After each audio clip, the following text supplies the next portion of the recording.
Навистина преубави шапки, преубава уметност искажана преку овие преубави шапки и капи за млади дами.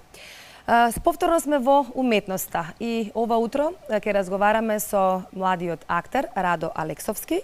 Македонската публика го познава по театарските представи за возрастни кои што ги игра во театарот Провокација, а дечињата го познаваат по представата за дечиња Каде е Рудолф. Радо, добро ти утро.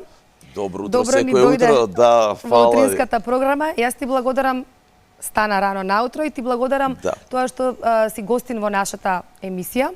Си еден од ретките кои што остана за празников во градов. Некако ни се испразни градов нагло. Да, празнично и очекувано многу, така да обично сум во Скопје и за било кој празник, така да не сум некој скитаџија лево десно да спојувам викенди, така да сум тука обично цело време. Она што пред да почнеме да разговараме за твојата кариера како актер, да позборуваме малку за празникот, за Великден. Може, да. Кај тебе во семејството, претпоставувам веќе великденските јајца се бојадисани? Или така, веќе од Велики четврток? Да, се како што треба, се е наместено, така да се е во ред тоа, добро, мајка ми тие работи ги прави, така да, но се е како што треба, се е подготвено и вечер нормално во црква. Тоа сакав да те прашам, постои еден адет во петок, на Велики петок, каде што верниците се протнуваат под маса, поставаат великденско црвено јајце и си замислуваат желба. Дали беше вчера во црква?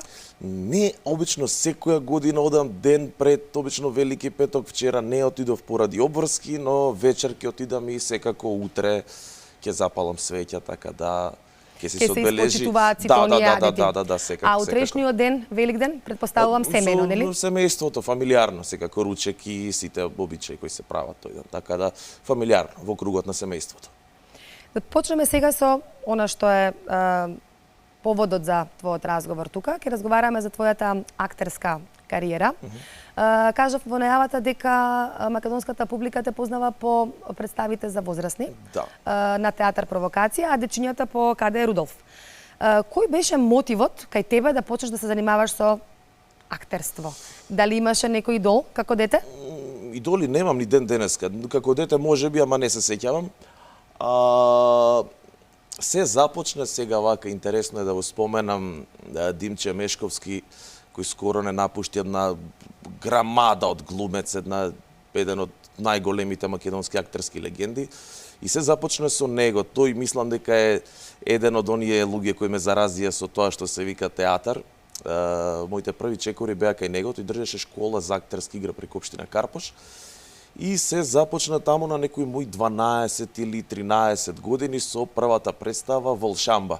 Се викаше и мислам дека до крај на живот ја памтам, бидејќи таа ми беше прва представа, таму ја осетив она првата магија на театарот, она кој ќе зачекориш на сцена и што е театар и кој е чувството да си саат и пол, два на сцена и да ја почувствуваш таа магија. И тука тргна целата таа работа и тој порив да се бавам со актерство, да истражувам во областа на глумата, на театарот.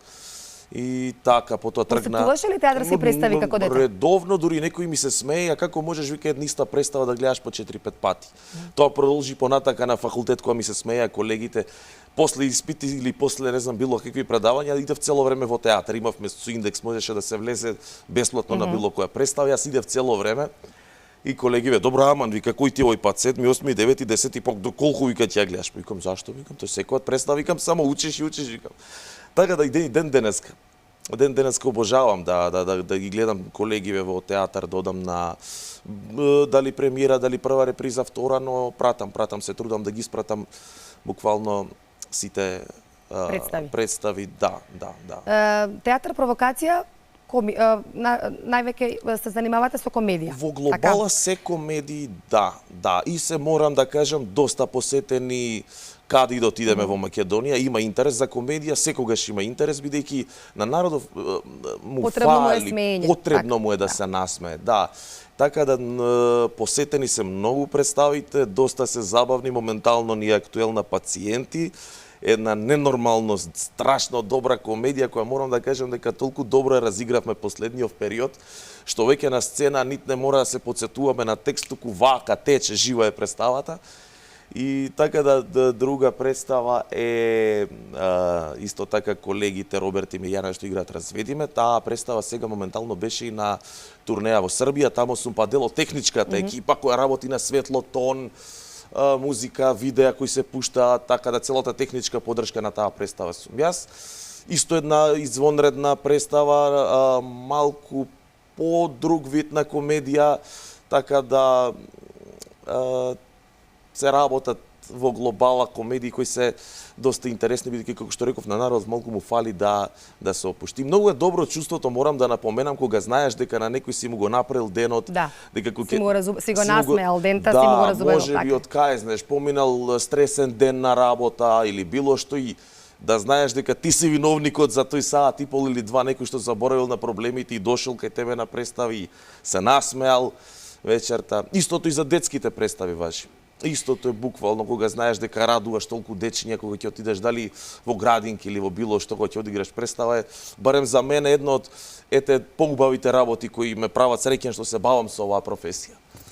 Спомена со театар Провокација дека патувате често, имате настапи низ Македонија. Да. Колку ја задржуваш насмевката за тебе на овие представи? На овие Да. Важам за човек кој не е тешко да го лесно се смеам и не е многу тешко дали одредена ситуација или нешто да ме засме, ама секогаш има ама? Има периоди кога едноставно многу често човек знае да се исцрпи од професијата, енергетски знае да ти истица ненормално, поготово последниот период каде што имавме многу гостувања, март месец скоро и да не запревме со колегите. И тука доаѓа до премор, буквално си истрошен, не можеш да ја држиш на смевката цело време, мислам е невозможно, викам бушон ке ти прегори, викам некој едноставно. Така да тие се тие моменти кога буквално се повлекувам од колеги, од театар, од се што е поврзано со мојата професија и знам да се затворам онака дома и да го отворам оној список на препорачувани серии и филмови што некој ќе ми ги пише, ќе ги најдам и така да знам да се заковам за тросет и да не мрдам, буквално и да сум на аутопилот. Што гледаш приватно? Кога ги спомена веќе филмовите, сериите? Се што е надвор. Имаш желба да играш на филм? Да. Или можеби во некоја серија, телевизиска серија? Па театарот ми Исто би било тоа комедија или имаш желба да се пробаш и во некој друг жанр? Па друго е. Кога збориме за филм, театарот ми е прва љубов. Мислам, и прва работа кога ме праша поради што ќе се бавиш ти со глумен, реков не со глуме, ќе се бавам со театар.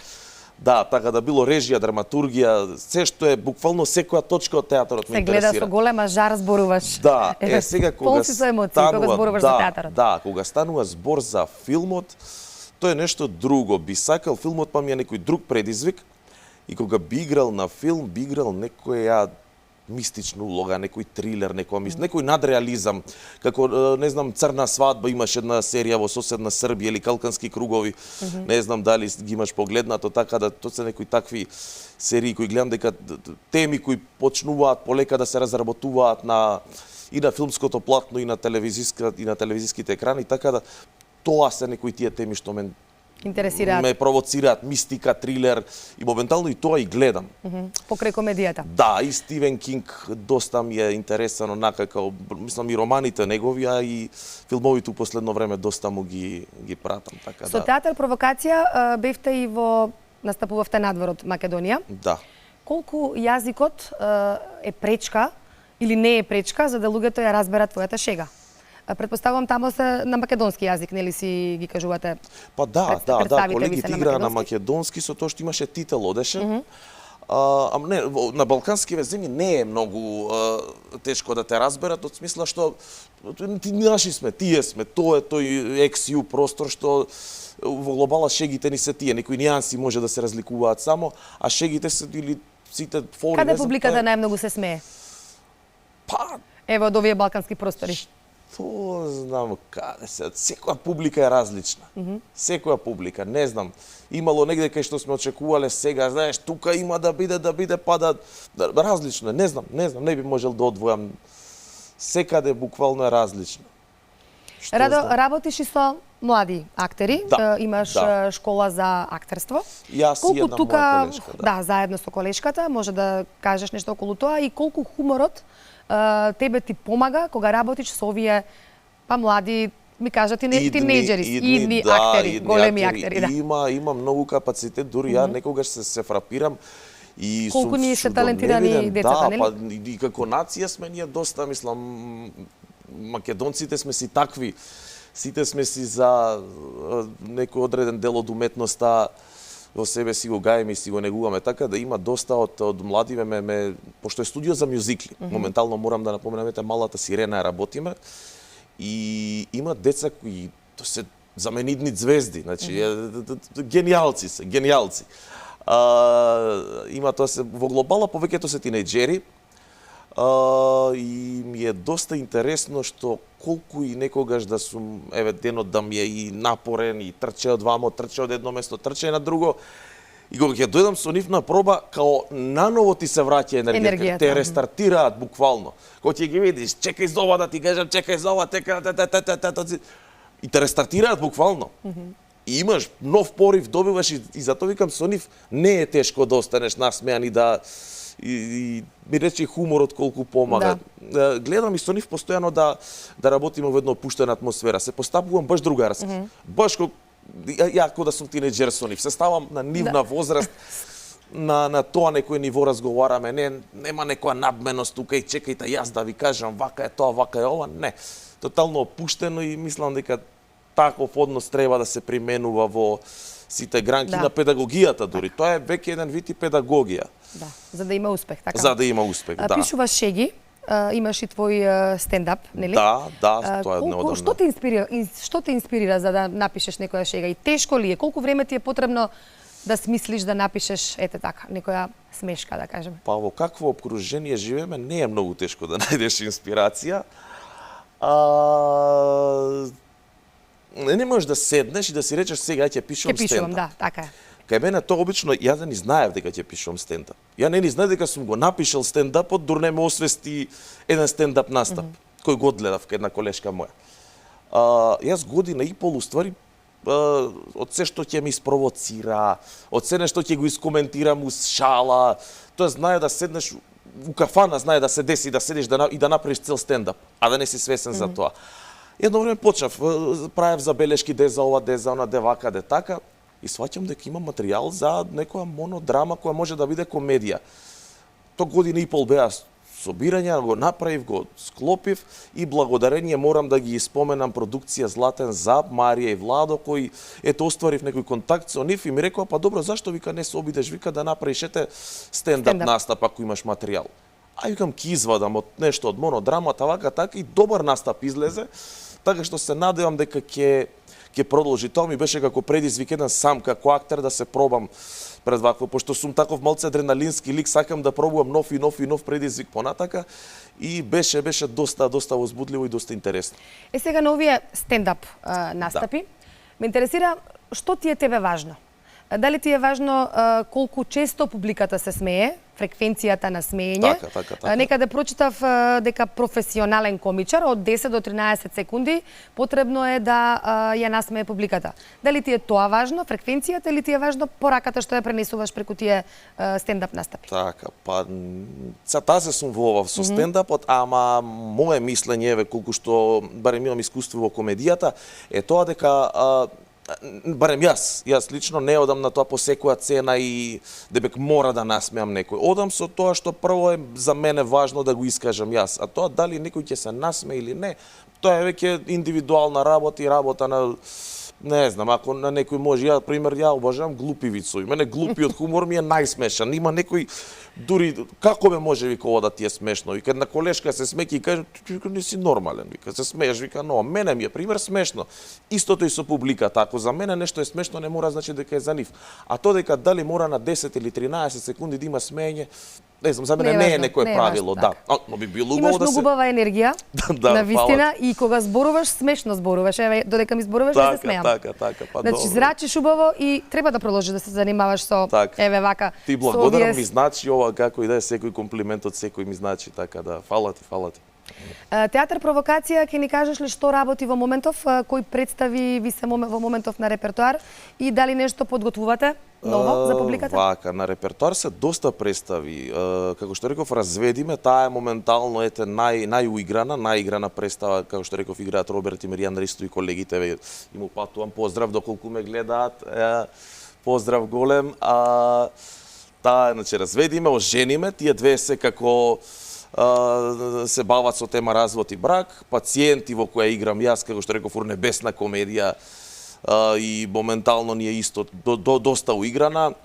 Јас сум Кико и во моментов се работат. Еве ни одати некои инсерти во моментов. Да, ова е од Пациенти. Ова е од Пациенти, да. Ова е од Пациенти. Исто така, да, реков за Кико. Во план е да се работи една нова детска представа, за која не знам колку би смеел да кажам, нешто ново и доста интересно, но мислам дека за тоа понатака. Така да активни сме доста. Во наредна прилика, нели? Кога ќе ни бидеш гостин. Да, но активни сме доста така. Ова е од Скандал. Ова е од прва професионална представа. Скандал, тука имав доста интересен лик. Да. Радо, дали се смееш само на настапи? Колку приватно се смееш? Многу, како што смешлив сум. Јас што знам, ретко може нешто дури да ми извади од такта, ако нешто ми извади од такт, треба да е нешто ептен, да ме isfrли од колосек. Не знам, за мене важи тоа дека смењето го продолжува животот и дека човек треба да се смее малку и да се опушти, бидејќи хуморот за мене е најголем лек. Не знам, што те кошта да излезеш од луѓето, ние самите си ги правиме драмите у живот и самите си ги комплицираме работите кои можат да бидат многу едноставни. Така да што те кошта да станеш, да излезеш со позитивна енергија, насмеан, на првиот што ќе го сретнеш на скали, да му речеш добро утро, добар ден, да го прашаш како си, што си, него да му го направиш денот, себе да си го направиш денот, да бидеш со колеги пријатен, да бидеш расположен, а стресови нервози има секој ден. И то не можеш да живееш без тоа, но хајде еве да се, не знам. Ни внесе многу убава енергија, еве вака рано наутро во студиото, барем на мене, јас верувам дека и на колегите во режија и тука на сите. Една, навистина, многу брзо ми помине разговорот. Минутите веќе ни летна, можам слободно да кажам. Меѓутоа, времето е тоа, мораме полека да привршуваме. Имаш ли можеби некоја порака за крај до еве овие млади, сите млади луѓе кои што можеби не гледаат во моментов? Верба. Само верба и ништо повеќе. И упорност. Јас барем за мене тоа успева. Напред и само напред и верба и упорност и ништо повеќе. И смејте се, сонувајте и не се откажувајте. Ете. Тоа е. Одлично. Радо, ти благодарам. Ти благодарам Среќни празници. Убаво да си поминеш утре и кога има нешто ново, се гледаме повторно. Фала ти многу.